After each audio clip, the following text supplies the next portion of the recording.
Today, we are discussing tariffs. Are they staying? Are they going? How does it impact us? How can we protect ourselves? In addition, we are going to talk about a part of AI that many people miss, and that is quantum computing. Yes, you may not have heard it before, but it will have an impact. I discuss business news and how it impacts high-income households. This is The Will Whiten Show.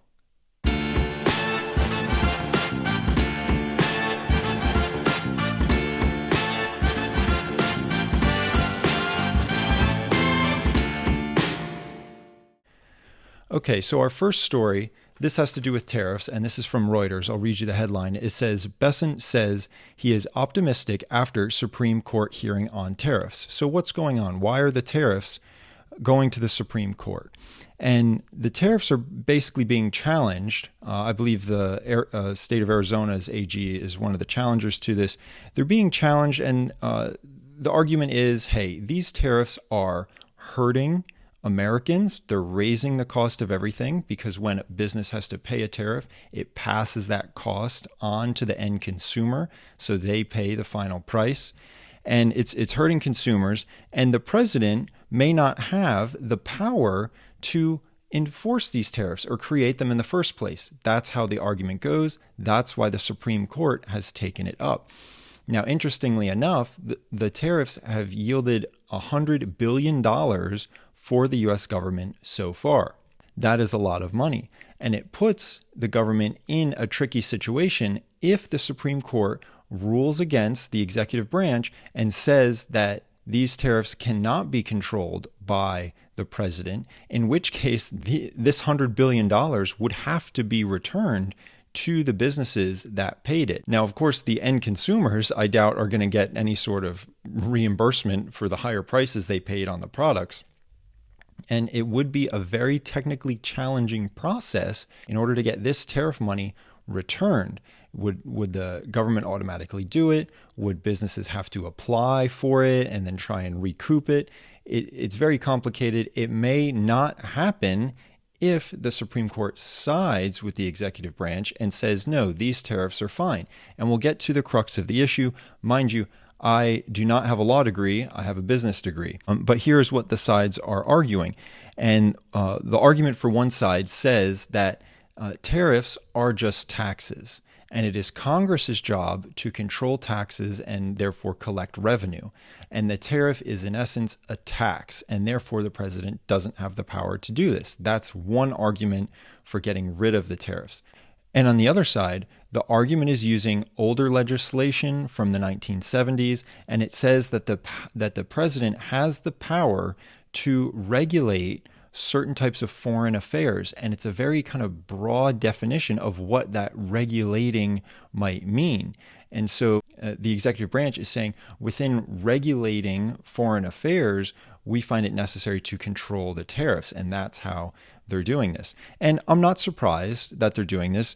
Both sides of the political aisle do this. It's better to beg for forgiveness later on instead of ask for approval. So I'm finding it seems like there's always news stories of different administrations just forcing something through, just doing it, and then just saying, well, we'll just let whoever challenge us and they can sue us if they want, and our lawyers can just argue it out, and maybe it'll go to the Supreme Court, maybe it won't, and the laws will figure it out. We're not going to wait to try and interpret the law to make sure it's okay.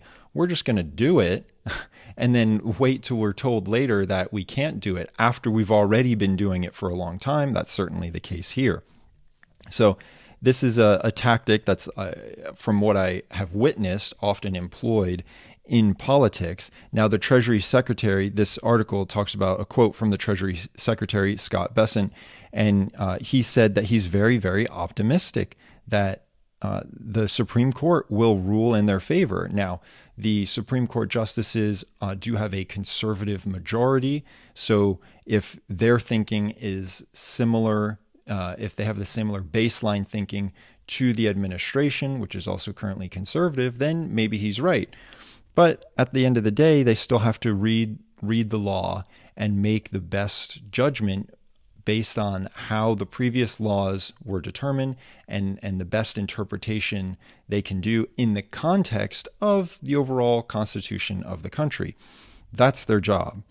So, in addition, if it does end up staying, if the tariffs do end up staying, it says that it could add up to trillions of dollars in payments to the U.S. government over the next decade. So, obviously, this would be considered a big win for the current administration. And what can we do? So, you may think on the surface, there's not much you can do. We're part of a system. We're part of a larger system. And if tariffs are enacted and companies decide to pass that extra cost on to us as a consumer, then we have to pay that. So obviously, I've said this before, step one in protecting yourself is try and invest your money and grow your wealth as much as you can so that you feel less of an impact when it comes to things like this. But at the end of the day, like I mentioned, we're part of a system, and we all have to decide what systems that we want to partake in. I'm sure many people may feel helpless oftentimes that they're stuck in a particular system, but truly it's not always the case. It's just a matter of a give and take and what really matters most to you. So obviously we'll take it to an extreme example. There was Rosie O'Donnell, there was Ellen DeGeneres, and after the current administration was elected, they said, I don't want to be part of this system. And Rosie O'Donnell left to Ireland, Ellen DeGeneres left to the UK, and that's their choice. They say, we think the system is going to be better over here. We don't like how this system is going, and we think it's treating us unfairly. And they made a decision, and they chose to opt out of, in this case, the system of the United States and move countries. And that's not just something a wealthy person can do. There's many countries that have a lower cost of living than the United States. This, leaving the country is something many, many people can do. That's obviously an extreme example, but let's take a local example, which could be a school. If your children are going to the local public school and you don't like what's being taught or you don't like how it's being managed, well, first you can move to a different school district that might have a public school that is more in line with your thinking or liking or how you want your child to be raised. Or you can stay put and you can try and look for a private school, or you can explore homeschool options, right? You can say, I'm going to opt out of this particular system, in this case, in this example, a public school system, and I'm going to try and go to a home education system or a private school system and look for different ways. This can be done with healthcare. It's hard to do with the finance system, but well, maybe it's not. When it comes to the finance system, if you just don't really get the stock market, or you have some very negative views against the stock market, you can choose not to participate. You can say, I'm not going to have a 401k and invest it in stocks. I'm not going to open a brokerage account and invest it in stocks or bonds or whatever. I'm going to keep cash. Now, I don't think that's a good idea. It's not something that I'm doing. But if for some reason you think that system isn't serving you well, you can choose a different system. And you say, I think putting everything in cash is the best system. And you have the freedom to do that. And so getting back to the Supreme Court story, if you don't like the idea that the tariffs are happening, you can take the extreme approach and say, I'm leaving the country, right? I'm opting out of the system. I tend to take the approach of, can this problem just be fixed with money? Is it easy to fix this problem with money? And I find the richer I am, then this is less of a problem for me, even if the inflation is persistent. I can try and protect myself by investing more such that my asset values will grow along with inflation. So there's different approaches to it. And at the end of the day, we all have to decide which systems we want to be a part of and which systems we don't want to be a part of. And if we don't want to be a part of a system and we think there's a better system out there, understand that there's trade-offs. Understand that if we choose another system, that may solve some of the problems we have with one system that we're trying to escape, but then it's probably going to have problems of its own. And are you willing to accept those problems instead of the problems that you think exist in the system that you're in now? So that's how I try and think about it. And in this specific case, one way out of it is to try and invest your money such that price increases don't bother you as much, so it's not too much of an impact. So that's the first story. And whether the tariffs have an impact on you or not, I will tell you what definitely has an impact on me, and that is if you hit the like button. So if you can go ahead, hit the like button right now, make sure you're subscribed. I would greatly appreciate it. It helps for the YouTube algorithm. We're going to get to our next story. This is from the Wall Street Journal. It says the next big quantum computer has arrived. What the heck is a quantum computer? I am going to tell you. Specifically, this story talks about Quantinuum unveiling its latest system called Helios, inching the industry toward the day the technology will deliver meaningful commercial value. And how does this relate to AI? That's what I'm going to get into. So first, a brief trip into what quantum computing is. And it's a way of processing much more efficiently and effectively than typical computer processors that we have now. So let's take a very basic example. If you're at a new home, or say a friend's home, say it's a mansion, right? Huge. And you get lost. You're lost in this mansion because it is so ginormous. And you have to go to the bathroom. You turn down a hallway. There are 8 doors. What do? Obviously, you start with one door and you open that one. Is this a bathroom? Yes or no? No. Let's go to the second door. Open that. Is this a bathroom? Yes or no? No. And you go on until you find the bathroom. This is how much of the traditional processing works today. And I'm talking about companies that make these traditional processors, such as Intel or NVIDIA. And it's very sequential, right? Now, I'm sure there's some additional models and software and software that go into it that can make it a little less sequential, and maybe try and come up with the odds of which door is better to check first. But we're not going to get into that. Let's just say it's all sequential. Well, what quantum computing allows is the ability to simultaneously open all 8 doors at once, and therefore get to the answer, where is the bathroom, much quicker than current processors. That's why quantum computing is such a big deal. And if we thought AI was amazing, just think AI right now is built on most of the classic or traditional processors that will go sequentially. So just imagine once that AI technology is applied or is connected with the backbone of quantum computing, it's really mind-blowing. And what Quantinuum has done here is they have delivered what they believe is a commercially viable quantum computer. This is something that they could sell to a company that can apply that very high-end processing power with this technology. And so some examples, let's get into the examples. So banks have caught on to this. JP Morgan Chase, Goldman Sachs, both investing heavily in quantum computing. Why?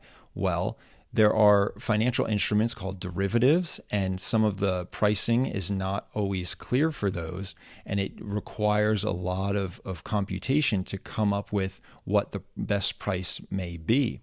Well, what if we put more horsepower behind that? What if we use quantum computing to come up with better, more accurate prices? We can make better decisions and possibly execute better trades. So that's a banking example. There's also a healthcare example. Think about the pharmaceutical industry or researchers trying to cure terrible diseases. So instead of trying to come up with a scenario and say, okay, let's see if the drug, if we can kind of do a simulation on the computer of how this drug may affect the human body. Okay, let's try simulation 1. Did that seem to work? No. Okay, let's try simulation 2. Did that seem to work? No. Well, we have 10,000 simulations that we need to go through. Instead of using the classical processors, let's use quantum computers, and we can do all of those at once. And so this turns what could take years into possibly hours, which is an amazing leap forward. So now it's just a matter of scale and what's the cost of these computers? Can it be more affordable? And then the final example, and this one's kind of scary. I saved the scariest one for last. And this has to do with encryption. and something called cryptography, and that is the creation of encryption and then decryption. And so when we're using computers for the most part and we're connecting to the internet, our traffic will usually be encrypted between us and the website that we're dealing with. And especially when we're trying to log into a website. So if I key my password into a website, I don't want that just to be seen by anyone that's connected to the internet when I'm trying to contact the particular website that I'm providing the password for. So that password gets encrypted, it gets masked such that others can't read it without the specific keys to decrypt it and read it. And so that then encrypted message with my password can go to whatever website. They have the keys, they can decrypt it, say yes or no, is this the right password, and let me in. So if all of those passwords for a particular website are stolen, say they're hacked, because the company may have a record of all the passwords to make sure that they can match up and prove that your passwords are right. If those are stolen, typically the company will keep those encrypted.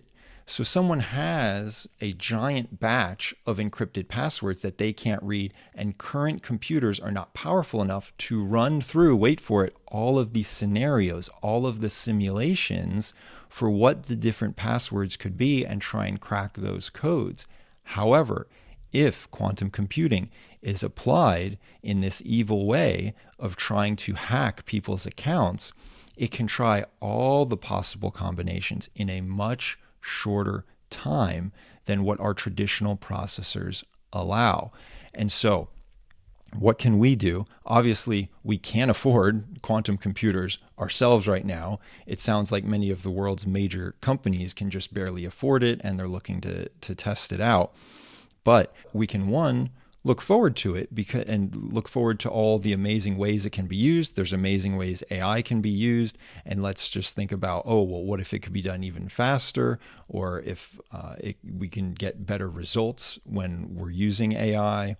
But then we also have to think about our safety and our privacy. Now, there are some providers, say email providers, file share providers, that are already starting to convert their platforms to be quote unquote quantum safe.